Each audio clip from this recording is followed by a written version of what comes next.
contar com uma pessoa como o Vitor Gianotti, que é fundador e coordenador do Núcleo Piratininga de Comunicação. Então, chamar então, o companheiro Vitor, que tem esse desafio de dar um panorama aí da nossa história, né?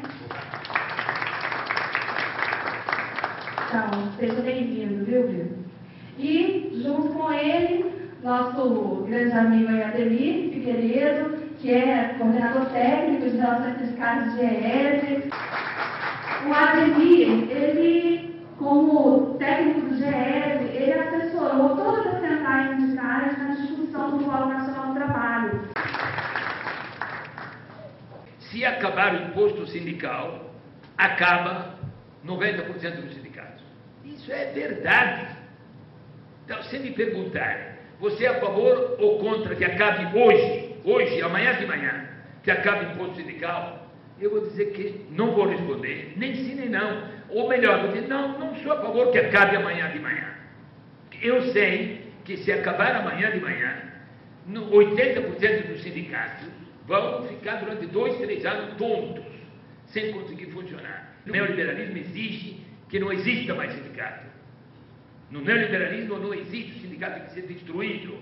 Nesse sentido, nesse momento, você tomar qualquer medida que destruiria o sindicato seria fazer coro com a burguesia mundial que está querendo que o sindicato se acabe. Então, se tivesse uma vareta mágica, seria a favor que acabasse o imposto sindical amanhã? Não, embora sou totalmente contra o imposto sindical.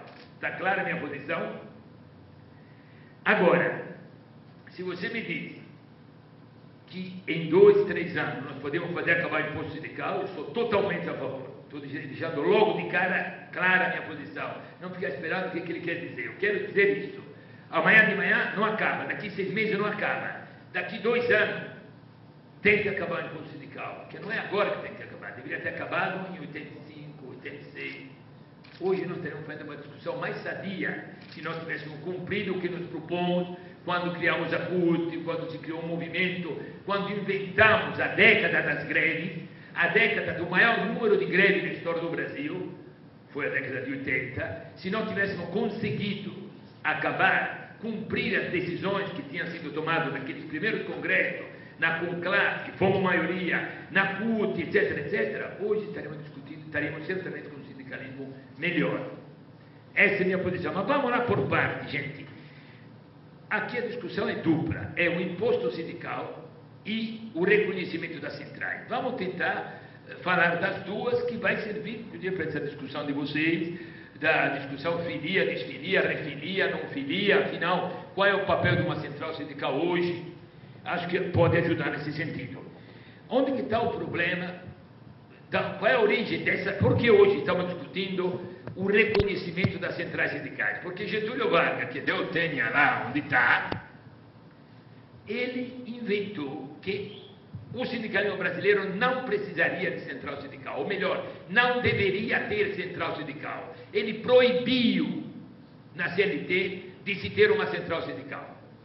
Essa é a origem do problema. Proibiu e inventou, no lugar disso, uma estrutura burocrática. Eu fui metalúrgico 25 anos.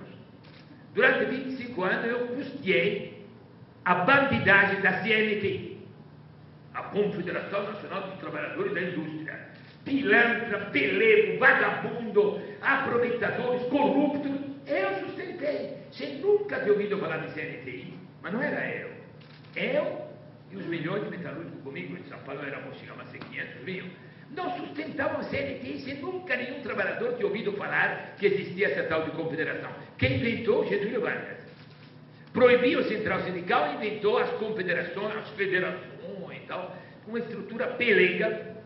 Tanto é que quando criamos a CUT não admitimos a participação dessa pelegagem, dessa estrutura artificial, burocrática, não tinha nada de trabalhadores, sustentada pelo imposto sindical. Veja, esse sistema pelego das confederações, das federações, foi criado como antítese para ser a negação de uma central sindical. Então, na CLT, naqueles 100 artigos da CLT que trata da estrutura sindical, realmente está proibida a construção de uma central sindical, porque, claro, a burguesia varejou na década de 30. Existia tinha centrais sindicais no resto do mundo e Getúlio Vargas não podia. Não é Getúlio Vargas. A intelectualidade com ele, a burguesia junto com ele, não podia admitir a existência de central. Em 1981, quando se fez a primeira conclave, a grande conferência das classes trabalhadoras, proibida, etc., houve uma das grandes discussões, um cabo de guerra, havia dois temas que eram assuntos de grande briga. Um era o fim das confederações, das federações oficiais da estrutura de Getúlio Vargas. Nós queremos construir nossas federações, nossas confederações, conforme os trabalhadores quisessem, e não conforme Getúlio Vargas e a burguesia de 30 decidiu. E a outra era o fim do imposto sindical. Era uma das pedras básicas da construção de uma nova central. Queríamos, por que o fim do imposto sindical? Para enfraquecer o sindicato, exatamente o contrário.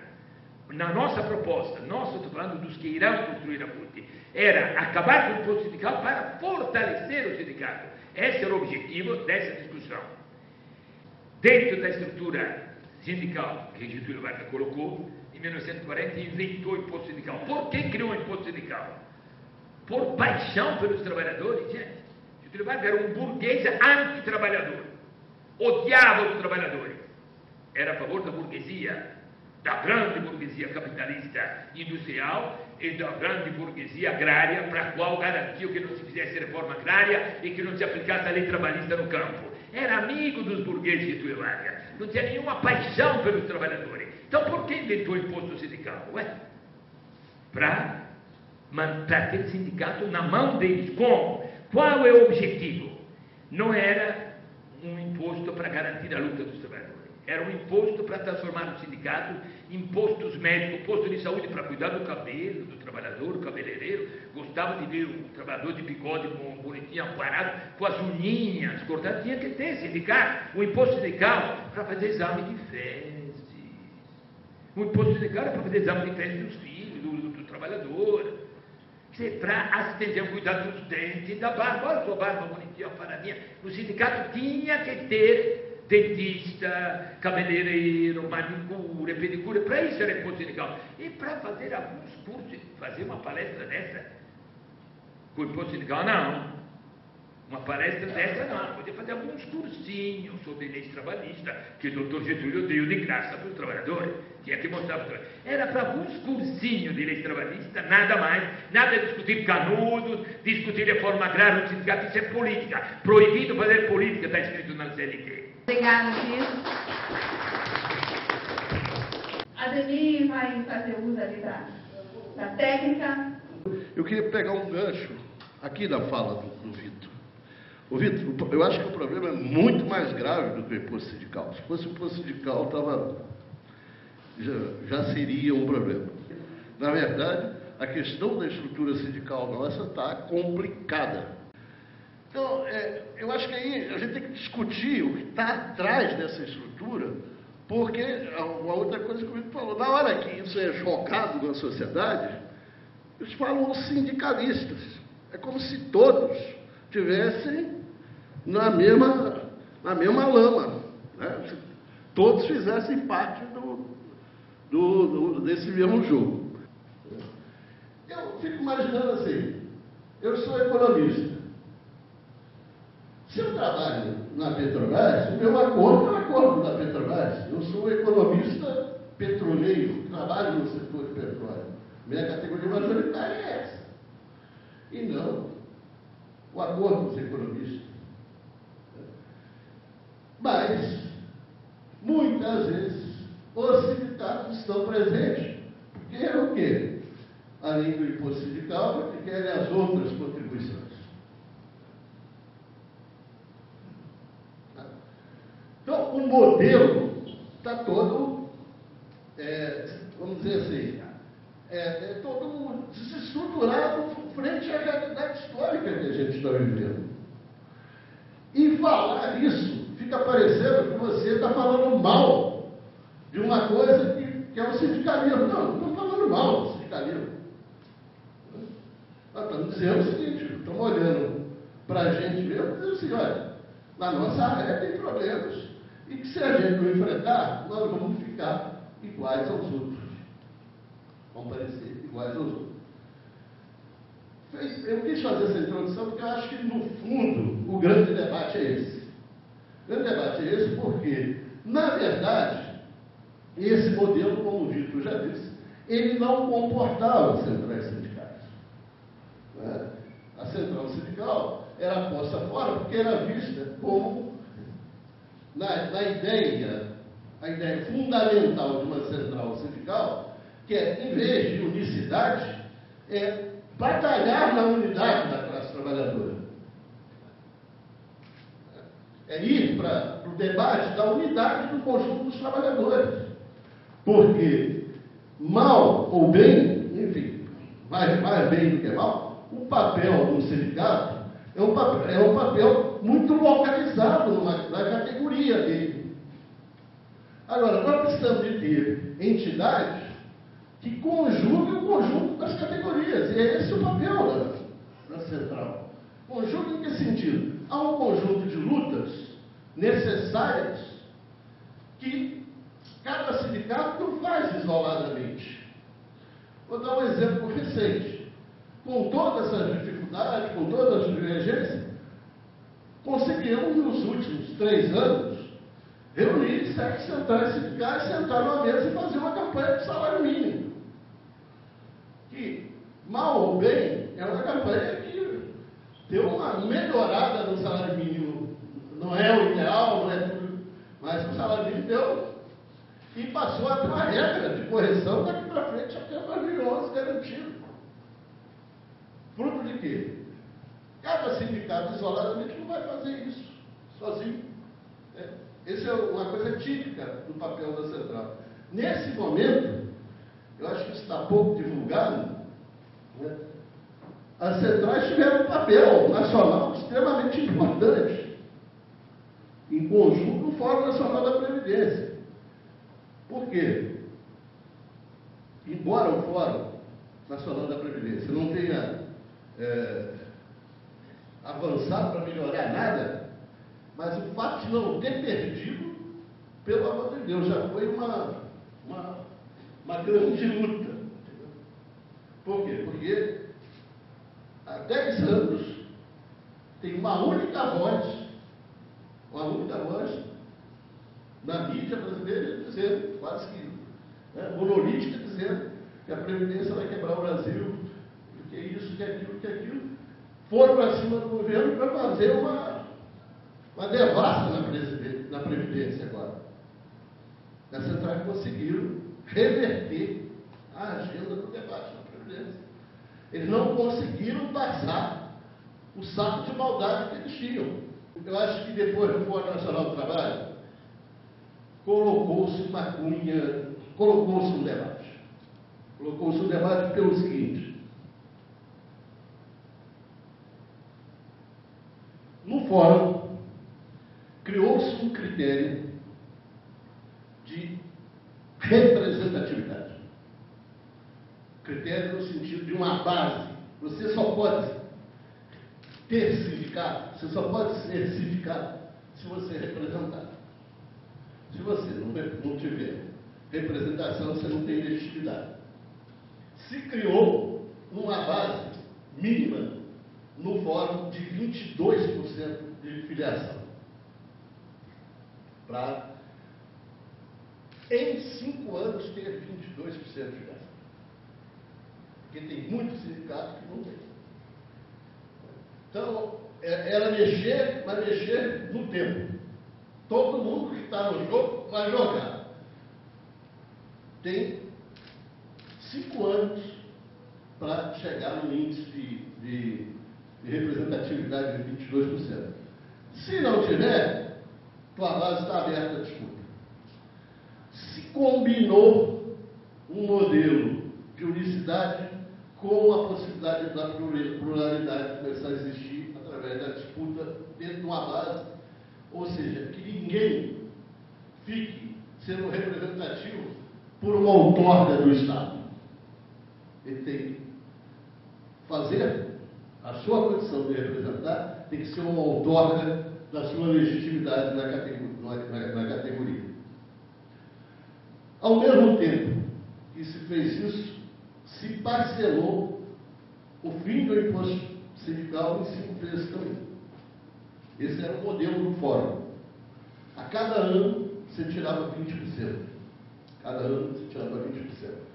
E esse 20%, que é o do governo, que você estava referindo, isso ia para uma conta, que era a conta do Conselho Nacional, onde, gerida conjuntamente pelos trabalhadores do governo, teria o papel da promoção sindical. Acabado o imposto sindical, o que entra no lugar? Contribuição associativa é voluntária. Então, acabam todas as outras e entra a contribuição negocial. Limitada a 1%, a 1% da renda anual do cara no ano anterior. Significa mais ou menos o seguinte: está limitado a 1% ao mês.